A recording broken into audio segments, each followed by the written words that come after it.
بسم الله والصلاة والسلام على رسول الله. السلام عليكم حبيباتي، واش راكم؟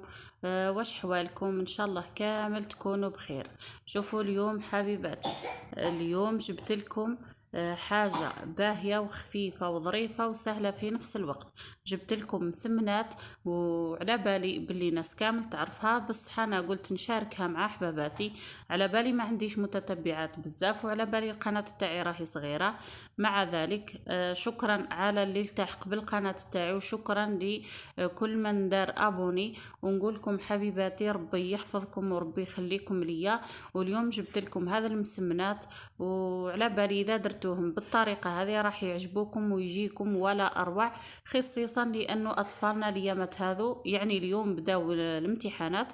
ونقول لكم حبيباتي ديروا لهم المسمنات هذو، وعلى بالي بلي راح يعجبوهم، وان شاء الله يخدموا في الامتحانات، وان شاء الله يجيبوا اعلى المعدلات كامل، وان شاء الله كل واحد يرزقه ربي بواه يتمنى.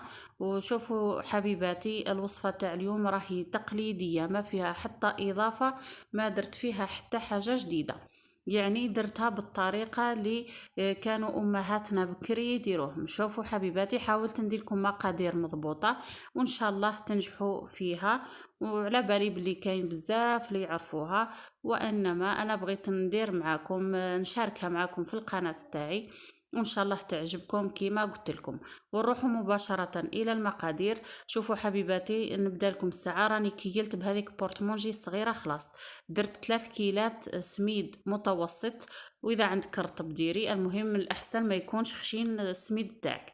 درت 3 كيلات ومعمرين قد قد. ودرت الملح على حسب الرغبة، الملح كل واحد يملح كيما بغى. ونجيب الكيلة الاولى تاع الماء، نبل بشويه. هنا على بالي بلي الكيلة الاولى مستحيل راح تكفيني، ونزيدو الكيلة الثانية تاع الماء بنفس البورتمونجي اللي كيلت بها المرة الاولى هكا، ونبل بشويه. انا الكيلة الثانية شوفوا واش قعد لي منها. حاولت كما قلت لكم نديرها بمقادير مضبوطه. انا موالفه نخدم هكاك ما نكيل ما والو، بصح اليوم قلت قاعد راح نصور، نحاول نفيد حبيباتي المبتدئات. شوفوا هنا راني درت بليت العجينه نتاعي، فاتني الفيديو عفوا. شوفوا نقول لكم بلوا العجينه نتاعكم، ما تبلوهاش بزاف وخليوها ترتاح. وبعد ما ترتاح حوالي نص ساعه الى ساعه، قد ما خليتيها ترتاح عادي، جيبيها هنا العجينه نتاعك غطيها بالنيلو كيما شتوني. ونجيبو هنا الكيله الثانيه هذيك اللي قعدت لنا منها شويه، نجيبو الماء ذاك اللي تبقى لنا من الكيله الثانيه كيما قلت لكم حبيباتي. ونبداو نديروا الماء بالتدريج، ما ديريش الماء يعني ديري الماء بالبزاف، لا لا حبيبتي، ديري الماء بشويه كيما راكي تشوفي فيا. ودلكي هكا، يعني ادلكي مليح. هنا المرحله هذه تحتاج الجهد، يعني اذا كان عندك قلقه ولا عندك كاش حاجه زعفاتك رديها في العجين هذا. حاولي تعجنيه مليح مليح، وفي نفس الوقت ما تديريش الماء بزاف. كيما راني نقولك حبيبتي، راني نوصي ونعاود، اذا درتي له الماء بزاف قادر الدقيق تاعك يكون ما يشربش الماء، وهذيك الساعه ما يصلحلكش. يعني لازم نديروا الماء بالتدريج كيما راكم تشوفوا حبيباتي. ومن بعد ندلك حتى يتشرب لي الكميه هذيك تاع الماء، ونزيد بشويه. شوفوا كيما راني ندلك هنايا، راني ما نقطعش العجين تاعي. شوف راني نحاول ندخل الماء هذاك في العجين، في نفس الوقت مانيش نقطع فيه. كيما راكم تشوفوا هذه الطريقه راهي سهله. هنا اذا كان عندك البيترا ديري البيترا، بصح نفس المراحل الماء لازم ديري بشويه هكا. شوفوا ندخل الماء هذاك مليح مليح في العجين كيما راكم تشوفوا. شوفوا القوام تاع العجينه تاعنا راح يتبدل بشويه. شوفي هنا راني نتستي فيه، لقيتو مازال يخص دليك شوي. شوف، وهذه لاستيس ثاني. لمي العجين تاعك هنا، اذا كان شتيه رطب ولا السطح تاعو املس، يعني راكي وصلتي للقوام المطلوب، ويكون كي تجبديه هكا ما يتقطعلكش. شوف اذا كان لاحظتوا القوام تاعو راهو تبدل. وهنا نخليه ثاني يرتاح، بصح المده هذه ما خليتوش انا طول بزاف، ربع ساعه ورجعت عنده. شوف وندهن هنا بالزيت يديا مليح مليح باش ما يلصقليش. ونديرو هكا لي بولات صغار ولا دي بول صغار كيما راكم تشوفوا حبيباتي. ها هنا الكويرات هذو ديريهم على حسب الحجم تاع المسمنات تاعك اللي بغيتيهم. اذا كانت تحبي المسمنه تاعك تكون كبيره كبري الكويرات تاعك. انا هنا راح نديرهم بحجم متوسط، ومع العلم اني راح ندير زوج حبات مع بعضهم.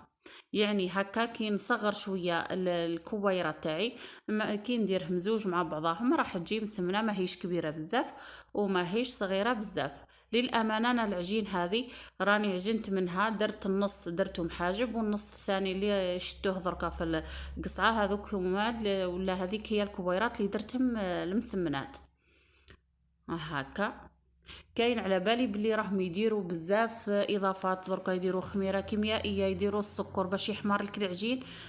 بصح انا درتو بالطريقه التقليديه، وبما انه انا راح ندير شويه محاجب وشويه مسمنات ما درتش فيه لا خميره كيميائيه ولا سكر ولا حتى حاجه.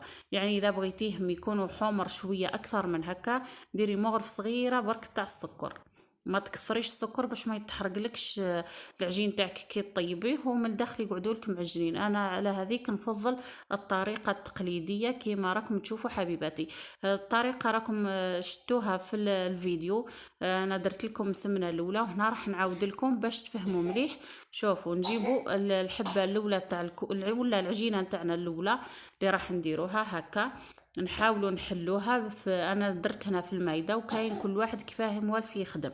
انا شوفوا العجينه نتاعي كيفاه راهي تتجبد وحدها، قاعد الدقيق تاعي راهو مليح. حتى شوفوا نقول لكم حتى الدقيق راهو يلعب دور مهم جدا في الشخشوخه وفي المسمنات ولا في الحوايج هذو التقليديه. كاين دقيق واحد حاشا نعمه ربي، يعني اذا كان درتوه ادلكي على روحك ما يصلحلكش ما يصلحلكش. مي هذا ما شاء الله نوعيه تاعو مليحه على الكيف. انا درتها من قبل وقاعد عجبتني النتيجه، قلت نشارك معكم المسمنات بهذه الطريقه. شوفوا حبيباتي راني حليتها مليح، وندير لها نرش عليها شويه زيت وشويه دقيق في نفس الوقت. الدقيق يضمن لك باللي كيما نقولوا حنا الطبقات تاعك ما يلصقوش في بعضهم، هذا هو الدور تاعو فقط. يعني اذا كانت تحبي تستغناي عليه استغناي على روحك. شوفوا كيفاه نطوي الكويره تاعي بعد ما حليتها مليح. شوفوا. وثاني كاين اللي يديروا مسمنات حبه وحده، انتي لك الاختيار حبيبتي. شوفي اذا كان تقدري، اذا كان حبيتي ديري مسمنه وحده شوفي ديريها كعادي هكا وخليها ترتاح شويه ومن بعد طيبيها. انا فضلت ندير هكا زوج حبات، قاعد ولادتي يشتيوهم هكا يخرجوا ملاح على الكيف. وجربوهم حبيباتي اللي يعني مش موالفه ديرها ديريها بالطريقه هذه وردي لي في الخبر. اذا كان عجبتك النتيجه اكتبي لي في الكومنتار. ونقول لكم ثاني اللي دخلت الفيديو تاعي ولا القناه اول مره، نقولك حبيبتي على بالي القناه تاعي راهي صغيره وعلى بالي بلي ما تعرفينيش، ولكن اتفرجي مليح الفيديو. اذا كان عجبك ماذا بك حبيبتي ديري لي ابوني وديري لي جيم باش يزيدوا يشوفوه بنات واحد اخرين ويتفرجوا ثاني الوصفه هذه. وان شاء الله يا ربي نكون في حسن ظنكم حبيباتي. شوفوا راني نحل هنا في الكويره الثانيه كما راكم تشوفوا، نعاود لها نفس الطريقه كما درت الاولى، نرشها بالزيت ونزيد نرشها هكا شويه بالدقيق هذاك ولا السميد اللي كاينين اخوات اخرين ما يعرفوش وش هو الدقيق، نقول لكم هو السميد. شوفوا ونجيبوا الحبه هذيك الاولى اللي كنا درناها ولا المسمنه الاولى ونحطها هكا بكل سهوله. ما تقوليش طولي تعوجت لي ما تصلح ليش، ولا حاولي برك تعدليها هكا بشويه في عقلك. والعجين خلي العجين هي اللي راح تخافك ماشي انت اللي راح تخافي العجين. وعلى بالي كاينين مبتدئات بزاف يقول لك ما نقدرش ندير المسمنات قاعد صعاب. مي حبيبتي شوفي نقول لك انا اذا كان حبيتي تتعلمي صح بداي ديري بكميه قليله. وشتي الكويرات هذو زيدي صغريهم اقل من هكا ديريهم اصغر من هكا وجربي تخرج لك مسمنه صغيره. واذا كان صلحت لك ومشات يدك فيه يجيك ساهل على الكيف. شوفوا حبيبتي شوفوا حبيباتي عفوا راني كملت المسمنات تاعي وكي ندير وحده نخليها ترتاح.